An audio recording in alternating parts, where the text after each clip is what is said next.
মৰমৰ ছাত্ৰ-ছাত্ৰীসকল, আজি আমি তোমালোকৰ সন্মুখত আলোচনা কৰিম অসমীয়াৰ চেপ্টাৰ গদ্য চেপ্টাৰৰ 1 উদ্যোগী হ আহা। পাঠটো লিখিছে দেৱজিৎ ভূঞা। ইয়াৰ পৰা হ'বলগীয়া কোশ্চিন, পাঠভিত্তিক কোশ্চিন আৰু ইনচাইট যিবিলাক ভিতৰুৱা কোশ্চিন আছে সববিলাক তোমালোকৰ সন্মুখত আজি দাঙি ধৰিম।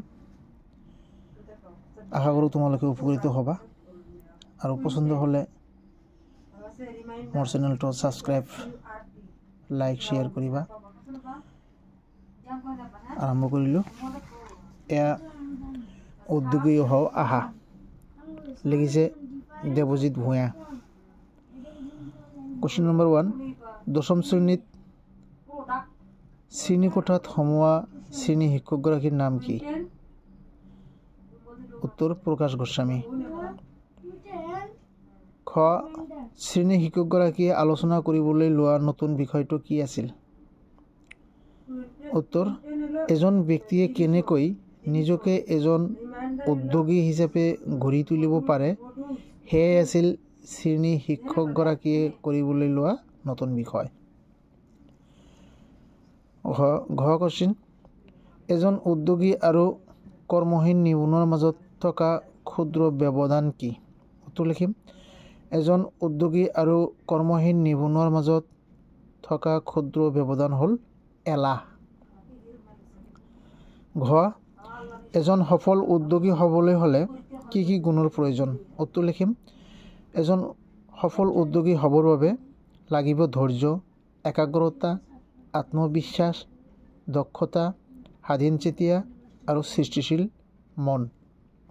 নেক্সট, কোকা-কোলা কোম্পানীৰ বিজ্ঞাপনটোত কোৱা কথাটো কি? উত্তৰ লিখিম, কোকা-কোলা কোম্পানীৰ বিজ্ঞাপনটোত কোৱা কথাটো হ'ল eat cricket, sleep cricket, dream cricket, drink cricket. Next, Narayana Murthy কোন?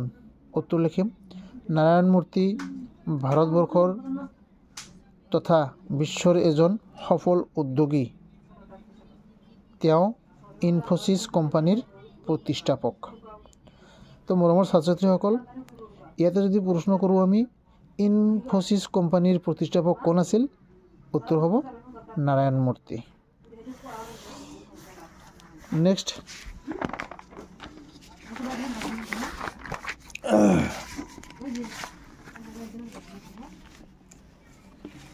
কোশ্চিন, বিজিতে ছাৰক উদ্যোগী সম্পৰ্কে কি কৈছিল? উত্তৰ, বিজিতে ছাৰক উদ্যোগী সম্পৰ্কে কৈছিল, উদ্যোগীসকল হ'ল এনে এক ব্যক্তি যিয়ে নিজে ব্যৱসায় বা উদ্যোগ আৰম্ভ কৰি কোনো বস্তু বা সেৱা বিক্ৰী কৰি নিজৰ জীৱিকা উলিওৱাৰ লগতে আনকো কৰ্মসংস্থান দিবলৈ সক্ষম হয়। নেক্সট, প্ৰথম অৱস্থাত উদ্যোগীয়ে কি কৰিবলৈ সাজু থাকিব লাগে? উত্তৰ লিখিম, প্ৰথম অৱস্থাত এজন উদ্যোগীয়ে জোতা চিলাইৰ পৰা আৰম্ভ কৰি চণ্ডী পাঠ সকলো কৰিবলৈ সাজু থাকিব লাগে। নেক্সট কোশ্চিন, টমাছ আলভা এডিছনে ইলেক্ট্ৰিক বাল্ব তৈয়াৰ কৰাত বাৰে বাৰে বিফল হৈ কি কৈছিল? উত্তৰ লিখিম, টমাছ আলভা এডিছনে ইলেক্ট্ৰিক বাল্ব তৈয়াৰ কৰাত বাৰে বাৰে বিফল হৈ কৈছিল, মই বিফল হোৱা নাই, মাত্ৰ বুজিলোঁ যে 10,000 ধৰণে ই কাম নকৰে। তো এই এটা কোশ্চিন আমি এনেকৈ ক্ৰিয়েট কৰিব পাৰোঁ, মই বিফল হোৱা নাই, মাত্ৰ বুজিলোঁ যে 10,000 ধৰণে ই কাম কৰিব বা কাম নকৰে। কথাষাৰ কোনে কৈছিল? এনচাৰ হ'ব টমাছ আলভা এডিছনে। নেক্সট 2 নম্বৰ কোশ্চিন, চমুকৈ লিখা, বুজাই লিখা। ক নম্বৰ, উদ্যোগী পুৰুষ সিংহৰ সমান, এলেহুৱা কাপুৰুষৰ নিচান। শিক্ষকগৰাকীয়ে কিয় এইদৰে ক'লে বুজাই লিখা। উত্তৰ লিখিম, শিক্ষকজনে কোৱা কথাষাৰ অসমীয়া এষাৰ প্ৰবাদ বাক্য যে উদ্যোগী পুৰুষ সিংহৰ সমান, এলেহুৱা কাপুৰুষৰ নিচান। শিক্ষকজনে এই কথাষাৰ কোৱাৰ কাৰণ হ'ল শ্ৰেণীকোঠাত শিক্ষকজনে যিটো নতুন বিষয় আলোচনা কৰিব লৈছিল সেই বিষয়টো আছিল এজন ব্যক্তিয়ে কেনেকৈনো নিজকে এজন উদ্যোগী ব্যক্তি হিচাপে গঢ়ি তুলিব পাৰে। এই বিষয়টো আলোচনাৰ প্ৰসংগত শিক্ষকজনে এই প্ৰবাদ বাক্যশাৰী ছাত্ৰ ছাত্ৰীসকলক কৈ শুনাইছিল। নেক্সট কোৱেশ্চন, সফল উদ্যোগী হ'বলৈ কিয় কঠিন? উত্তৰ লিখিম, সকলোতকৈ সহজ কাম হ'ল এজন উদ্যোগী বা এণ্ট্ৰাপ্ৰিনিয়ৰ হোৱা। তাৰ বাবে কোনো বিশ্ববিদ্যালয়ৰ ডাঙৰ ডিগ্ৰী নালাগে। ইয়াৰ বিপৰীতে আটাইতকৈ কঠিন কাম হ'ল এজন সফল উদ্যোগী হোৱা। কঠিন হোৱাৰ কাৰণ এই যে এজন সফল উদ্যোগী হ'বলৈ ধৈৰ্য, একাগ্ৰতা, নিয়মানুৱৰ্তিতা, সময়ানুৱৰ্তিতা, আত্মবিশ্বাস আৰু হাৰ নমনা মনোবৃত্তিৰ ব্যক্তি হ'ব লাগিব। এইবোৰ গুণ সকলোৰে নাথাকে। শিক্ষকজনৰ মতে সেয়ে এজন সফল উদ্যোগী হোৱা কঠিন। নেক্সট কুৱেশ্যন, এজন উদ্যোগী হ'বলৈ যোৱাটো চাইকেল চলাবলৈ শিকাৰ দৰে একক প্ৰচেষ্টাৰে কৰা কাম বুলি শিক্ষকগৰাকীয়ে কিয় কৈছে বুজাই লিখা। উত্তৰ লিখিম, কোনোৱে একেদিনাই চাইকেল চলাব নোৱাৰে। এদিনকৈ শিকোঁতেহে এদিন চাইকেল চলাব পৰা হয়। এজন উদ্যোগী হ'বলৈ যোৱাটোও চাইকেল চলাবলৈ শিকাৰ দৰে একক প্ৰচেষ্টাৰ কাম। বহুতেই প্ৰথম বিফলতাতে এৰি দিয়ে, কোনোবাই দুবাৰত এৰি দিয়ে আৰু কোনোবাই 3বাৰত বিফল হ'লে এৰি দিয়ে। কিন্তু যিয়েই এৰি নিদি লাগি থাকে তেওঁই এদিন এজন সফল উদ্যোগী হয়গৈ। সেইকাৰণেই শিক্ষকগৰাকীয়ে এজন উদ্যোগী হ'বলৈ যোৱাটো চাইকেল চলাবলৈ শিকাৰ দৰে একক প্ৰচেষ্টাৰ কাম বুলি কৈছে। ইয়াত চাইকেল শব্দটো দুবাৰ লেখা হৈছে, তোমালোকে এটা কাটি দিবা।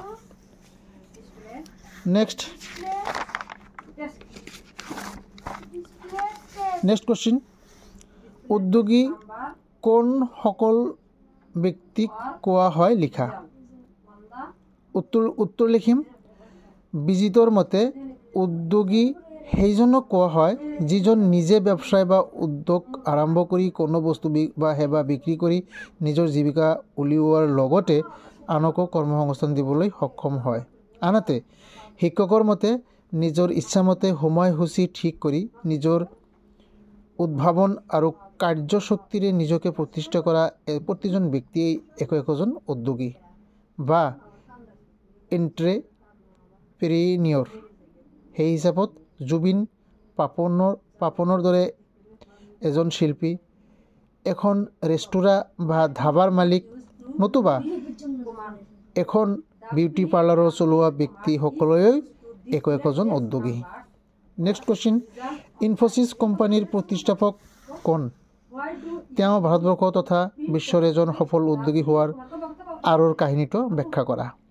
উত্তৰ লিখিম, ইনফোচিছ কোম্পানীৰ প্ৰতিষ্ঠাপক নাৰায়ণ মূৰ্তি। পেৰাগ্ৰাফ কৰিম, যিহেতু দুটা কুৱেশ্যন আছে সেইকাৰণে পেৰাগ্ৰাফ কৰিম। তো মৰমৰ ছাত্ৰ ছাত্ৰীসকল, তোমালোকৰ কুৱেশ্যনত যদি 2-3টা কুৱেশ্যন থাকে তেনেহ'লে প্ৰত্যেকটা কুৱেশ্যন লিখোঁতে পেৰাগ্ৰাফ এটা কৰিবই লাগিব। সেইকাৰণে ইয়াতে মই পেৰাগ্ৰাফ কৰিছোঁ। পেৰাগ্ৰাফটো এনেকৈ লিখিম, নাৰায়ণ মূৰ্তিৰ কৰ্ণাটকৰ এক নিম্ন মধ্যবিত্ত পৰিয়ালত জন্ম হৈছিল। সৰুৰে পৰা এজন উদ্যোগী হোৱাৰ তেওঁৰ দুৰ্বাৰ হেঁপাহ আৰু হাবিয়াস আছিল। সেয়ে অভিযান্ত্ৰিক শিক্ষা সমাপ্ত কৰি কিছুদিন চাকৰি কৰাৰ পিছত চাকৰি ত্যাগ কৰি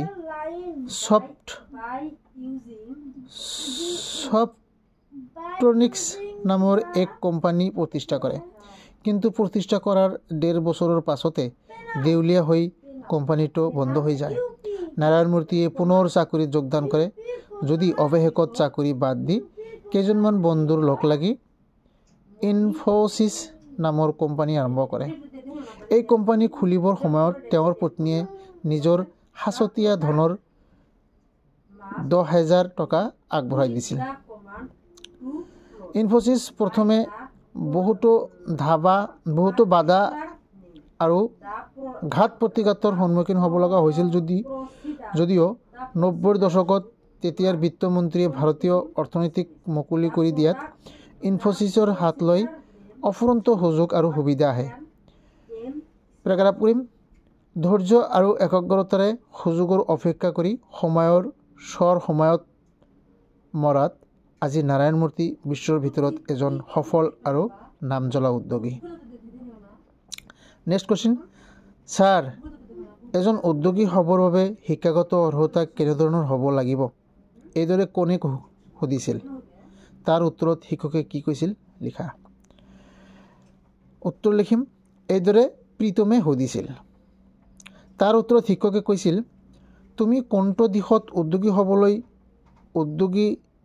হ'বলৈ ডাবল হৈছে এইটো কাটি দিবা। তুমি কোনটো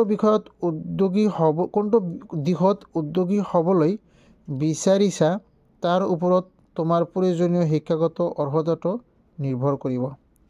এখন ধাবা বা গেলামালৰ দোকান অথবা শাক পাচলিৰ দোকান খুলিবৰ বাবে বিশেষ কোনো শিক্ষাগত অৰ্হতাৰ প্ৰয়োজন নাই, কেৱল বুদ্ধি আৰু সাধাৰণ জ্ঞানৰ প্ৰয়োজন হয়।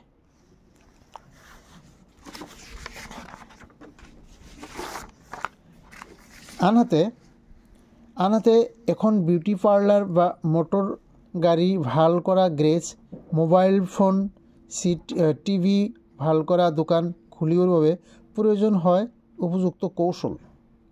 কেৱল আনৰ ওপৰত নিৰ্ভৰ কৰি এনেবোৰ ব্যৱসায়ত কৃতকাৰ্য হ'ব নোৱাৰি।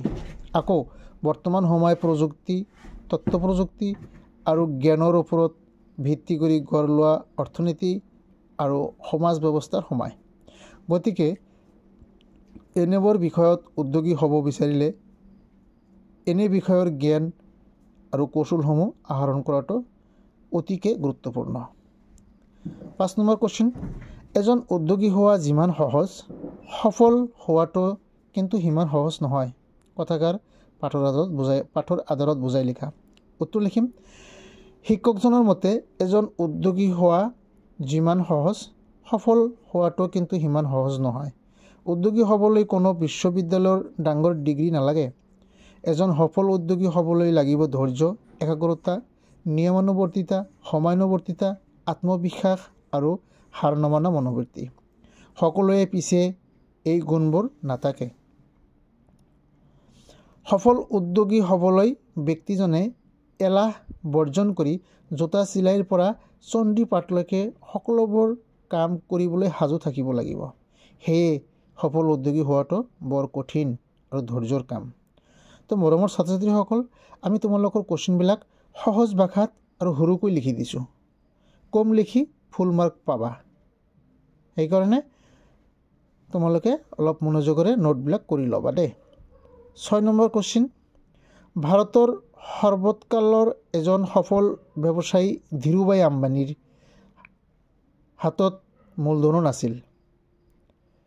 ধীৰুভাই আম্বানীয়ে হাতত মূলধন আৰু শিক্ষাগত অৰ্হতা নথকাকৈ কেনেকৈ এজন সফল উদ্যোগী হ'ব পাৰিছিল বৰ্ণনা কৰা।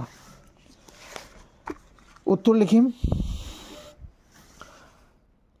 বহুতৰে ধাৰণা যে উদ্যোগী হ'বৰ বাবে বহুতো মূলধনৰ প্ৰয়োজন, কিন্তু ভাৰতৰ সৰ্বকালৰ এজন সফল উদ্যোগী ধীৰুভাই আম্বানীৰ হাতত মূলধনো নাছিল, ভাল শিক্ষাগত অৰ্হতা নাছিল। মেট্ৰিকতে শিক্ষা সমাপ্ত কৰি তেওঁ প্ৰথমে পেট্ৰল ডিপুত তেল ভৰোৱা কাম কৰিছিল আৰু নিজৰ কামৰ বাবে পিছলৈ মেনেজাৰ পদলৈ পদোন্নতি লাভ কৰিছিল। কিন্তু উদ্যোগী হৈ নিজকে প্ৰতিষ্ঠা কৰাৰ বাবে তেওঁ চাকৰি বাদ দি ব্যৱসায় কৰাৰ সিদ্ধান্ত লয়। মন কৰিলে চন, বাকৰি মাটিতে ধন। মূলধন নথকাৰ বাবে তেওঁ আমাৰ অসমীয়া ফকৰা যোজনা, তোমাৰ বাৰীৰে বাঁহ গাছ আনি তাৰে কৰিছ খৰিচা, তোমাতে সলাই ধান ধন লৈছোঁ কথাটো মন কৰিছা, সঠিক ব্যাখ্যা প্ৰয়োগ কৰিলে। তেওঁ কৌশলে ৰাইজৰ পৰা ধন লৈ কাপড় তৈয়াৰ কৰি পুনৰ ৰাইজকে বেছি মুনাফা অৰ্জন কৰি তাৰ লাভাংশৰ ভাগ অংশীদাৰসকলৰ মাজত বিতৰণ কৰিলে। সময়ত ধীৰুভাই আম্বানীয়ে সেই ব্যৱসায়ত শপতধপে আগবাঢ়ি ৰিলায়েন্স কমাৰ্চিয়েল কৰ্পৰেশ্যন স্থাপন কৰে আৰু পৰৱৰ্তী সময়ত ইয়েই বিখ্যাত ৰিলায়েন্স ইণ্ডাষ্ট্ৰিজ হয়গৈ। সেয়ে ক'ব পাৰোঁ যে মূলধন আৰু শিক্ষাগত অৰ্হতাতকৈ চেষ্টা, ইচ্ছা আৰু আত্মবিশ্বাস আদিয়ে এজন ব্যক্তিক সফল উদ্যোগী কৰি গঢ়ি তোলাত যথেষ্ট সহায় কৰে। Next 7 number question. 7 নম্বৰ কুৱেশ্যনটো হৈছে ছাত্ৰ ছাত্ৰীসকলক উদ্যোগী হিচাপে মানসিকভাৱে প্ৰস্তুত কৰি ৰাখিবলৈ কি কৰিব পৰা যায়? উত্তৰ লিখিম। উদ্যোগী হ'বলৈ বিচৰা লোকৰ বাবে ভাৰত চৰকাৰৰ ইণ্ডিয়ান ইনষ্টিটিউট অফ এণ্টাৰপ্ৰেনিয়ৰশ্বিপ নামৰ সংস্থা ভাৰতৰ প্ৰতিখন ৰাজ্যতে আছে যদিও ছাত্ৰ ছাত্ৰীসকলক উদ্যোগী হিচাপে মানসিকভাৱে প্ৰস্তুত কৰি ৰাখিবলৈ মহাবিদ্যালয়, বিশ্ববিদ্যালয়, অভিযান্ত্ৰিক মহাবিদ্যালয়ত উদ্যোগী কোষ গঠন কৰা হৈছে আৰু এই কোষসমূহে নিয়মিতভাৱে কৰ্মশালা, প্ৰশিক্ষণ আদিৰ আয়োজন কৰে। সেয়েহে ছাত্ৰ অৱস্থাৰে পৰা কেৱল চাকৰিৰ আশাত পৰাৰ পৰিৱৰ্তে সমান্তৰালভাৱে এই কৰ্মশালা, প্ৰশিক্ষণ আদিত যোগদান কৰি নিজকে উদ্যোগী হিচাপে মানসিকভাৱে নিজকে প্ৰস্তুত কৰি ৰাখিব পাৰে। 8 নম্বৰ চমু টকা লিখা টমাছ আলভা এডিসন। লিখিম। টমাছ আলভা এডিসন এগৰাকী প্ৰসিদ্ধ আমেৰিকান বিজ্ঞানী আৰু আৱিষ্কাৰক আছিল। তেওঁক বহুতে আৱিষ্কাৰৰ মেচিন আৰু আধুনিক প্ৰযুক্তিবিদ্যাৰ জনক বুলি অভিহিত কৰে। তেওঁ বৈদ্যুতিক বাল্ব, ফোনোগ্ৰাফ আদিৰ আৱিষ্কাৰ কৰিছিল। টমাছ আলভা এডিসন 1000তকৈ অধিক পেটেণ্ট লাভ কৰিছিল। তেওঁৰ অৱদান বৈজ্ঞানিক উন্নয়নত অমূল্য। খ ৰাদাৰফৰ্ড।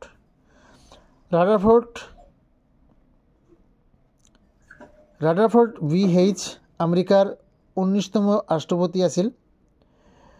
তেওঁ দাসত্বৰ অৱসানৰ পিছত পুনৰ নিৰ্মাণ যুগত তেওঁৰ একতা বজাই ৰাখিবলৈ কাম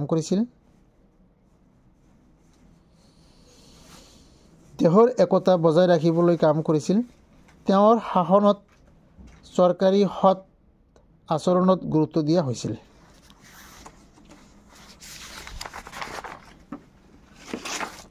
নেক্সট আলেকজেণ্ডাৰ গ্ৰাহাম বেল।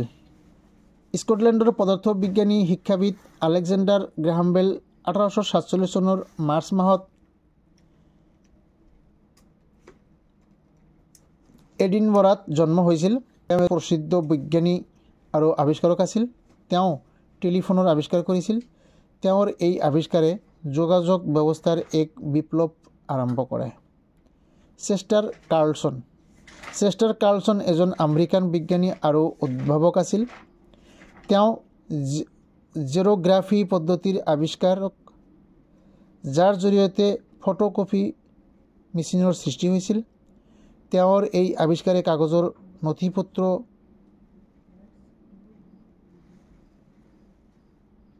নকল কৰাৰ পদ্ধতিত এক বিপ্লৱ আনিছিল। এই আৱিষ্কাৰ জেৰক্স কোম্পানীৰ জন্মৰ পথ খোলে। Bill Gates computer software engineer আৰু ব্যৱসায়ী। বিশ্বৰ আটাইতকৈ ধনী ব্যক্তি হিচাপে পৰিগণিত বিল গেটছৰ প্ৰকৃত নাম উইলিয়াম হেনৰী গেটছ।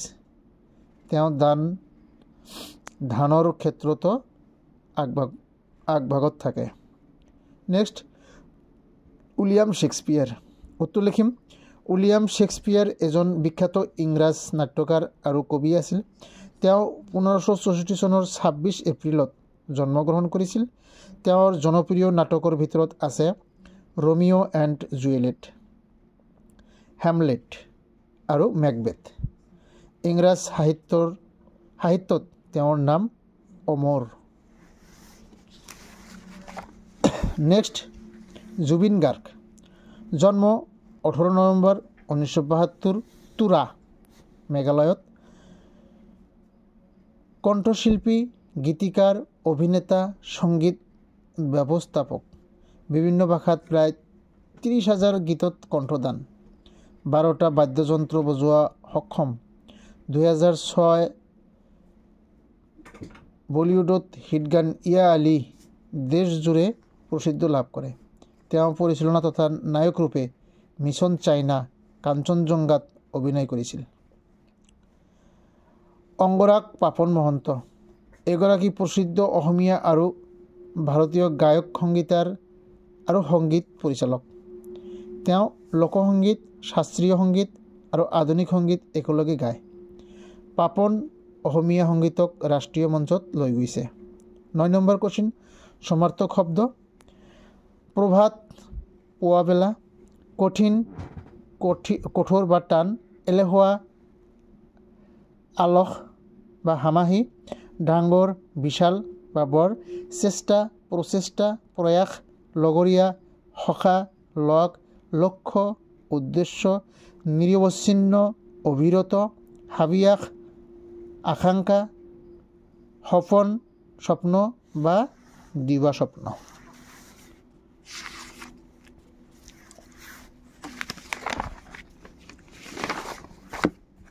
বিপৰীত শব্দ। 10 নম্বৰ কোৱেশ্চনত আছে বিপৰীত শব্দ। নতুন, পুৰণি, ক্ষুদ্ৰ, বৃহৎ, সফল, বিফল, কৰ্মহীন, নিয়োজিত, এলেহুৱা, নিষ্কৰ্মা, সহজ, টান, সপন, দিটক, সুবিধা, অসুবিধা, আৰম্ভ, সমাপ্ত, জন্ম, মৃত্যু, সমান, অসমান। 11 নম্বৰ কোৱেশ্চন, তলত দিয়া জুৰীয়া শব্দৰে বাক্য সজা। কথা বতৰা। তুমি কথা বতৰা পাতোঁতে সাৱধান হ'বা। পঢ়া শুনা। মনে মনে পঢ়া শুনা কৰি আছে। মনে এইটো নাউন, এজন ল'ৰাৰ নাম কৈছে। মনে পঢ়া শুনা কৰি আছে। মৰমৰ ছাত্ৰ ছাত্ৰীসকল, বাক্য ৰচনা লিখোঁতে চেণ্টেন্সত যিটো বাক্য ৰচনা কৰিবলৈ যিটো ৱাৰ্ড দিছে, চেণ্টেন্সত থকা সেই ৱৰ্ডটোৰ তলত অলপ আঁচ টানি দিবা। এক্সামিনাৰৰ দেখাত সুবিধা হ'ব, মাৰ্ক দিওঁতে ইজি পাব। অগা পিছা। গাড়ী দুখন অগা পিছাকৈ গৈ আছে। ল'ৰা ছোৱালী। মাক দেউতাকৰ বাবে ল'ৰা ছোৱালী হিয়াৰ আমঠু। হাত ভৰি ধুই ভিতৰত সোমাবা। খুৱাই বোৱাই। আলহীক খুৱাই বোৱাই পঠাবা। জীৱন জীৱিকা। কৰ্মহীন জীৱন জীৱিকা বুলি একো নাথাকে। পা পইচা। ভালদৰে জীয়াই থাকিবলৈ পা পইচাৰ প্ৰয়োজন। 12 নম্বৰ কুৱেশ্চন, ভাৱ সম্প্ৰসাৰণ কৰা। উদ্যোগী পুৰুষ সিংহৰ সমান, এলেহুৱা কাপুৰুষৰ নিচান। উত্তৰ লিখিম। উদ্যোগী পুৰুষৰ এলাহ নাথাকে। হাতত মূলধন কিংবা কোনো ডাঙৰ ডিগ্ৰী নোহোৱাকৈ উদ্যোগী পুৰুষে ধৈৰ্য, একাগ্ৰতা, নিয়মানুৱৰ্তিতা, সময়ানুৱৰ্তিতা, আত্মবিশ্বাস আৰু সিংহৰ দৰে হাৰ নমনাৰ মনোবৃত্তিৰে যিকোনো কামত অগ্ৰসৰ হ'ব পাৰে। কিন্তু এলেহুৱা লোকৰ উক্ত গুণবোৰ এটাও নাথাকে বাবেই যিকোনো পৰিস্থিতিত মোকাবিলা কৰাৰ সাহস নাথাকে। কাপুৰুষৰ দৰে সকলো ক্ষেত্ৰত পিছত কৰাৰ মনোভাৱেৰে নিজক সদায় পিছুৱাই লৈ গৈ থাকে। সেয়ে এলেহুৱা কাপুৰুষ আৰু উদ্যোগী পুৰুষক সিংহৰ লগত তুলনা কৰা হৈছে। নেক্সট, যি মূলা বাঢ়ে তাৰ দুপাততে চিন। উত্তৰ লিখিম। মূলা গজি যেতিয়া দুপতীয়া হ'ব, তেতিয়া মূলা কেনেকুৱা হ'ব বুজিব পাৰি। অৰ্থাৎ মূলাডাল ভাল হ'লে দুপাতত সি লহপহীয়া হৈ সতেজ হ'ব। এই কথাৰে ইয়াকে বুজাব বিচাৰিছে যে সৰু কালতেই ল'ৰা ছোৱালী কেনেঘৰৰ হ'ব তাক তাৰ লয় লক্ষণ, গুণ স্বভাৱ আদিৰ জৰিয়তে ফুটি উঠে। নেক্সট আৰু আছে ইয়াতে, যিসকল ভৱিষ্যতে বেয়া মানুহ হ'ব তাৰ বেয়া গুণ, যিসকল ভাল মানুহ হ'ব তাৰ ভাল গুণ সৰুকালতেই ধৰা পৰে। 3 নম্বৰ বা ঘ নম্বৰ আছে, শুই থকা শিয়ালে হাঁহ ধৰিব নোৱাৰে। উত্তৰ লিখিম। শুই থকা শিয়ালে কেতিয়াও হাঁহ কুকুৰা ধৰিব নোৱাৰে কথাষাৰ চিৰ সত্য। কিয়নো হাঁহ কুকুৰা আহি নিজে ধৰা নিদিয়ে। অৰ্থাৎ শিয়ালজনীয়ে অতি যত্ন সহকাৰে মনোযোগেৰে আগবাঢ়িলেহে হাঁহ কুকুৰা ধৰিব পাৰে। ঠিক সেইদৰে মনে মনে বিচৰা কিবা বস্তু পাবলৈ বা জীৱনত উন্নতি কৰিবলৈ এলেহুৱা হৈ বহি নাথাকি তাৰ বাবে বিশেষ যত্ন আৰু পৰিশ্ৰম কৰিব লাগে। তাকে নকৰি বহি থাকিলে ভাগ্য উদয় নহয়। সেয়ে কোৱা হয় শুই থকা শিয়ালে হাঁহ ধৰিব নোৱাৰে। 13 নম্বৰ কুৱেশ্যনটো হৈছে লিংগ পৰিৱৰ্তন। শিক্ষক শিক্ষয়িত্ৰী, ছাৰ বাইদেউ, ছাত্ৰ ছাত্ৰী, পুৰুষ মহিলা, বন্ধু বান্ধৱী। এয়া আছিল তোমালোকৰ এইখন পাঠৰ পৰা হ'বলগীয়া পাঠভিত্তিক কুৱেশ্যন। আৰু ইফালে অতিৰিক্ত প্ৰশ্ন কিছুমান ইনচাইট কুৱেশ্যন আমি ক্ৰিয়েট কৰিছোঁ। মৰমৰ ছাত্ৰীসকল, ইয়াৰ পৰাও কুৱেশ্যন অহা দেখা যায় বা অহাৰ সম্ভাৱনা আছে। গতিকে তোমালোকে এইবিলাকো পঢ়ি ল'বা আৰু মোৰ চেনেলটো কাইণ্ডলি ছাবস্ক্ৰাইব কৰিবা। ক নম্বৰ, উদ্যোগী হও আহা পাৰ্টিৰ লিখক কোন? দেৱজিৎ ভূঞা। দেৱজিৎ ভূঞাৰ জন্ম কেতিয়া হৈছিল? 1961 চনৰ 24 এপ্ৰিল। দেৱজিৎ ভূঞাৰ কবিতা পুথিৰ নাম লিখা। এদিনৰ কবিতা, এনিশাৰ কবিতা। তো এনেকৈ হ'ব পাৰে কুৱেশ্যন, এদিনৰ কবিতা কোনে লিখিছিল? এনচাৰ হ'ব দেৱজিৎ ভূঞা। নেক্সট গ নম্বৰ, দি ব্লেক হোল গ্ৰন্থটো কাৰ ৰচনা? উত্তৰ দেৱজিৎ ভূঞা। অঙ, ছাৰ উদ্যোগী হ'বৰ বাবে কিমান মূলধনৰ প্ৰয়োজন? কোনে কৈছিল? উত্তৰ লিখিম অৰ্জুনে সুধিছিল। মাইক্ৰ'ছফ্টৱেৰ প্ৰতিষ্ঠাতা কোন? উত্তৰ লিখিম বিল গেটছ। নেক্সট 6 নম্বৰ, আপুনি যদি দুখীয়া হৈ জন্ম হৈছে সেয়া আপোনাৰ ভুল নহয়, কিন্তু আপুনি যদি দুখীয়া হৈ মৰে সেয়া আপোনাৰ ভুল। ইয়াতে পৰে নহয়, ইয়াতে কি হ'ব? মৰে। ইয়াতে মৰে, এইটো মৰে, এইটো মৰে, সেয়া আপোনাৰ ভুল। কথাষাৰ কোনে কৈছিল? উত্তৰ লিখিম বিল গেটছ। GNRC হস্পিটেলৰ স্বত্বাধিকাৰী কোন? শ্ৰী নমল চন্দ্ৰ বৰা। ডাউনটাউন হস্পিটেলৰ স্বত্বাধিকাৰী কোন? নবেন্দ্ৰ নাথ দত্ত। নেমকেয়াৰ হস্পিটেলৰ স্বত্বাধিকাৰী কোন? শ্ৰী হিতেশ বৰুৱা। এপ'ল' কোম্পানীৰ সহ প্ৰতিষ্ঠাপক ষ্টিভ জবছৰ মতে এজন সফল আৰু এজন বিফল উদ্যোগীৰ মাজৰ ব্যৱধান কি? উত্তৰ লিখিম ধৈৰ্যশীলতা। ইয়াতে আৰু এটা কুৱেশ্যন আমি ক্ৰিয়েট কৰিব পাৰোঁ যে এপ'ল' কোম্পানীৰ সহ প্ৰতিষ্ঠাপকজনৰ নাম কি? এনচাৰ লিখিম ষ্টিভ জবছৰ। নেক্সট কুৱেশ্যন,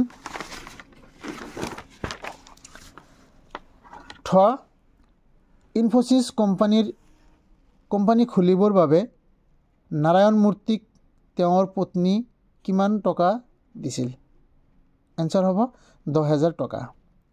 নেক্সট, মই বিফল হোৱা নাই, মাত্ৰ বুজিলোঁ যে 10,000 ধৰণে ই কাম নকৰে। কথাটো কোনে কৈছিল? ইয়াতে লিখি ল'বা কথাটো কোনে কৈছিল। তো উত্তৰ হ'ব টমাছ আলভা এডিছন। এয়া আছিল তোমালোকৰ এই পাঠৰ পৰা হ'বলগীয়া আলোচনা। Thank U.